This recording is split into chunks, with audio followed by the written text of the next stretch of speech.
Mr. Chairman, distinguished participants and guests, I'm grateful to the Union of Area Banks for the invitation to participate in today's summit.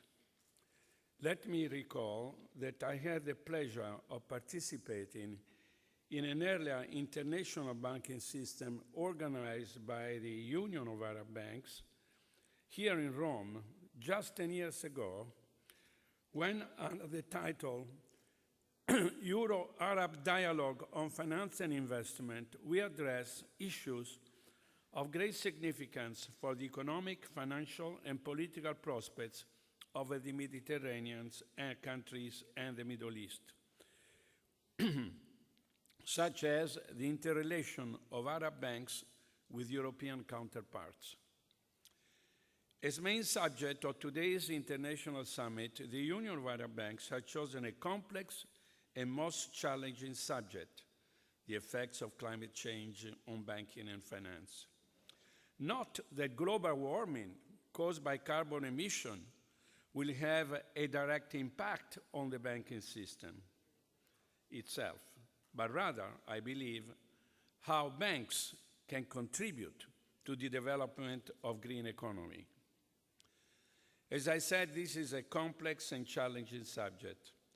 So far, projects in renewable energies have by and large enjoyed government financial incentives for their development, trying to make them competitive with traditional sources of energy. Certainly, governments cannot ask the banking system to finance directly green economy projects unless these offer prospects of competitiveness and profitability. New and evolving technologies are reducing the cost of renewable energies, be them solar, wind, and other. And there are important success stories in this sector. Recently, however, the sharp drop in oil and gas prices have made governments around the world less willing to go ahead and finance green projects, as imports of oil and gas keep down the price of electricity. However, the internationally agreed targets to reduce the emission of carbon and protect the environment requires government policy that increasingly should allow renewable energy to be developed, along with new technologies that reduce the emissions of harmful gas in the atmosphere by the use of traditional oil and gas engines. To this end, international institutions such as the World Bank and regional development banks should be expected to develop appropriate financial schemes that might facilitate bank financing of renewable energy projects.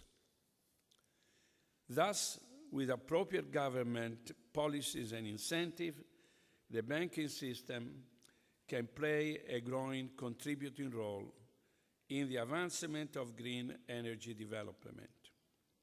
Much, however, remains to be done in this area, especially by government and official institutions, as I said, if the internationally agreed target to reduce carbon emissions are to be met in the next 10 or more years.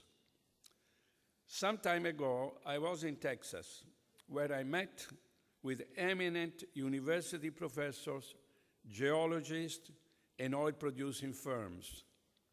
I asked them what, in their view, will be the role of renewable energy in the future, considering the international declared targets to reduce carbon emissions. I was shocked to hear that, in their view, renewable energy, other than nuclear, that today represent only some 1% of total energy produced and combined worldwide, is not likely, according to them, to increase significantly in the next 10 or 20 years.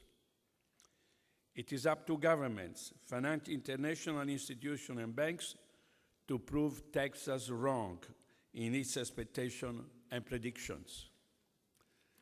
As Mr. Fatir said a moment ago, I expect that the work and deliberation of the participants in this International Arab Banking Summit will result in proposals commensurate with the opportunity and challenges facing governments and banks themselves on this crucial issue.